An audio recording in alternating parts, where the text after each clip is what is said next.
ನಮಸ್ಕಾರ. ಕುಮಾರ್ ಭಕ್ತಿ ಬೆಳಕು ಯೂಟ್ಯೂಬ್ ಚಾನಲ್ ನೋಡಿಗರಿಗೆ ಇವತ್ತಿನ ದಿನ ವಿಶೇಷವಾದಂಥ ಒಂದು ವಿಡಿಯೋ ಅಂತಂದ್ರೆ, ಇಲ್ಲಿ ಶ್ರೀಗಳು ಒಬ್ಬ ಕ್ರೀಡಾಪಟು, ಆ ಕ್ರೀಡಾಪಟುವಿಗೆ ತಮ್ಮ ಒಂದು ಆಶೀರ್ವಾದ, ಆನಂತರ ಈ ಒಂದು ವಿಶೇಷತೆಯನ್ನು ಈ ಒಂದು ಸ್ಥಳೀಯ ಶಾಸಕರು ಒಂದು ಕಾರ್ಯಕ್ರಮ ವಿಡಿಯೋ ನೋಡ್ರಿ. ಇದನ್ನು ಗ್ರಾಮೀಣ ಪ್ರತಿಭಟನೆಯಿಂದ ನಿನಗೆ ಯಶಸ್ವಿಯಾಗಲಿ. ಎಲ್ಲ ಕಡೆ ದೇಶದಲ್ಲಿ ನಿನಗೆ ಯಾವಾಗಲೂ ನಮ್ಮ ಸರ್ಕಾರ ಇದ್ದೇ ಇರ್ತದೆ. ಶಾಸಕರಾದ ಎಲ್ಲ ಸರ್ಕಾರ ಇರ್ತದೆ. ನೀವು ಮಾಡಿ ಒಳ್ಳೆ ಕೆಲಸ ಮಾಡಿ ಆರೋಗ್ಯ ಇಲ್ಲ ನಿಮ್ಮ ನಕಲುದಾಗ ಸರ್ಕಾರ ದೇವರು ಅದರ ಮಾಡಲಿ, ಬಹು ಸುಂದರ ಆಗಲಿ. ನಾವು ನಿಂದಿರ್ತೀವಿ.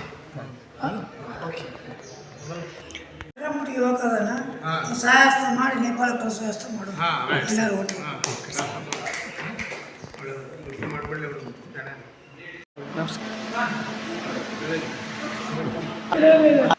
ಒಂದು ಕ್ರೀಡಾ ವಿಭಾಗದೊಳಗೆ ಗ್ರಾಮೀಣ ಮಟ್ಟದ ಪ್ರತಿಭೆ ಆಯ್ಕೆಯಾಗಿ ಆ ಒಂದು ಟೂರ್ನಮೆಂಟಿಗೆ ಹೋಗುವ ಉದ್ದೇಶದಿಂದ ಆ ಒಂದು ಪ್ರತಿಭೆಗೆ, ಆ ಒಂದು ಆಟಗಾರರಿಗೆ ಜನಪ್ರಿಯ ಶಾಸಕರಾದಂಥ ಶ್ರೀ ಎಚ್ ವೈ ಮೇಟಿ ಸಾಹೇಬರು, ಆನಂತರ ಪರಮ ಪೂಜ್ಯರ ಶ್ರೀಗಳು ಆ ಒಂದು ಕ್ರೀಡಾಪಟುವಿಗೆ, ಯುವಕನಿಗೆ ಆಶೀರ್ವಾದ ಮಾಡಿ ಈ ಒಂದು ಸಿರೀಜನ್ನು ಆಡೋಕ್ಕೆ ಕಳುಹಿಸಿದರು.